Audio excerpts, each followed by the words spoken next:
Hi, we're Team 4, and I'm Adam Price. I'm Denise Day. I'm Jerry Valentine. And I'm Trudy Alsop, and our country is Saudi Arabia.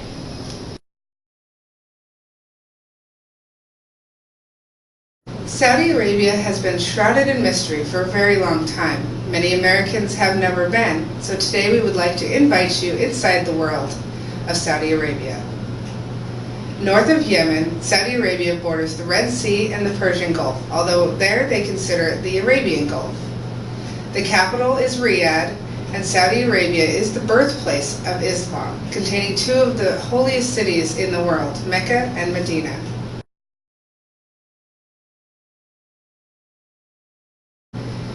Saudi Arabia is home to 26 million people. 90% of those are Arabs, with the remaining 10% of Afro-Asian descent. Of that 10%, they make up 93% of the workforce, comprising mostly of service or industrial jobs.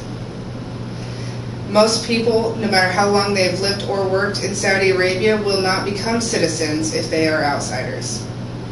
Although Saudi Arabia is only a fifth the size of the US, they hold 20% of the world's oil, making it a very important place to do business. In 1932, Abdul Aziz Al Saud united the Arabian Peninsula under the Kingdom of Saudi Arabia. 100% of the population is Muslim, following the Wahhabi branch of Sunni Islam. They follow the Quran and the Prophet Muhammad as closely as they had 13,000 years ago. FYI, the translation of the word Quran means the recitation. In other words, they believe it to be the direct and verbatim word of God. Sharia, or Islamic law, is enforced by the Matwan, or religious police, in Saudi Arabia.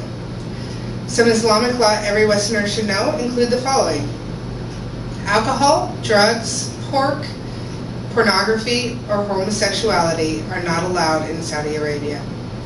Also, using the left hand or showing the bottoms of the feet. In addition, women are not allowed to drive or ride bicycles, and dress is highly enforced, especially for women. Showing another religious symbol or book from anything other than the Muslim religion is highly prohibited.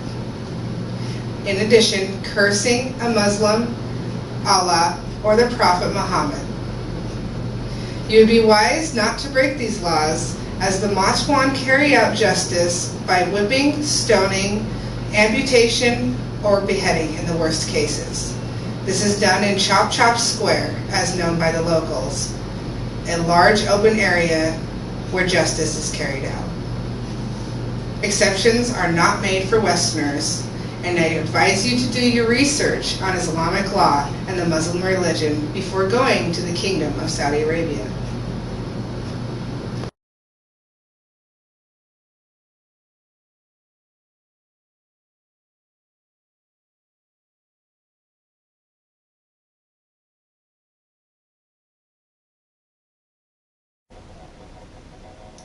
The World Bank recently recognized the Kingdom of Saudi Arabia as 13th in 183 countries for ease of doing business. Opportunities for companies to develop a business relationship within the Kingdom of Saudi Arabia have grown considerably in the past 4 decades. Saudi Arabia's free market economy has evolved from a basic agricultural society into a modern infrastructure with the development of their industrial and economic growth. The government of Saudi Arabia has made it a point of forward thinking regarding their economic growth, with their ultimate goal of becoming self-sufficient within their own economy. Although the main commodities produced within the kingdom are oil, petroleum, and natural gas, they have branched off into exploration of alternative energy sources such as wind and solar with great success.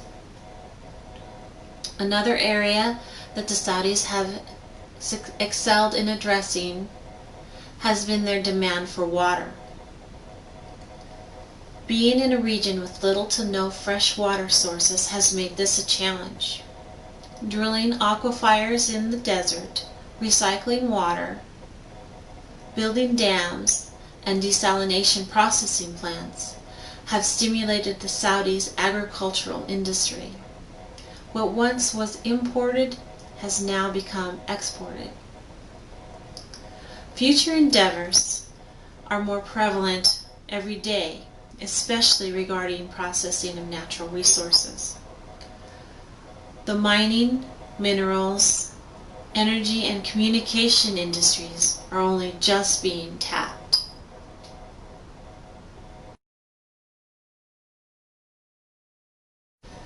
So you and your company would like to expand your business into the Kingdom of Saudi Arabia. Before this can happen, you must first obtain a sponsor who will act as your liaison for conducting business within the Kingdom of Saudi Arabia. A sponsor is required for all foreign nationals who wish to enter the Kingdom of Saudi Arabia, and not just for business. This is the Kingdom's form of immigration control. A sponsor must be a Saudi national. They can be an individual, a company, or an institution. Researching a sponsor is extremely important for both parties involved. Doing a background check on your intended sponsor is advised. Your sponsor will definitely do a background on you to ensure that you are reputable and trustworthy.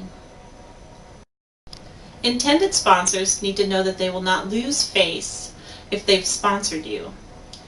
You, in turn, must be able to trust your Saudi sponsor because he is your guarantor, your guardian, and will conduct your administrative business, i.e. paperwork, on your behalf.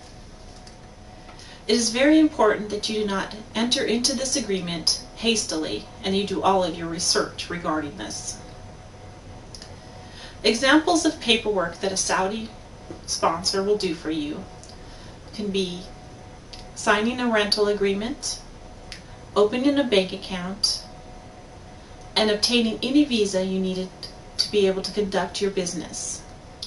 They can also set up all business contacts and meetings, as well as obtain a translator for you in your course of business.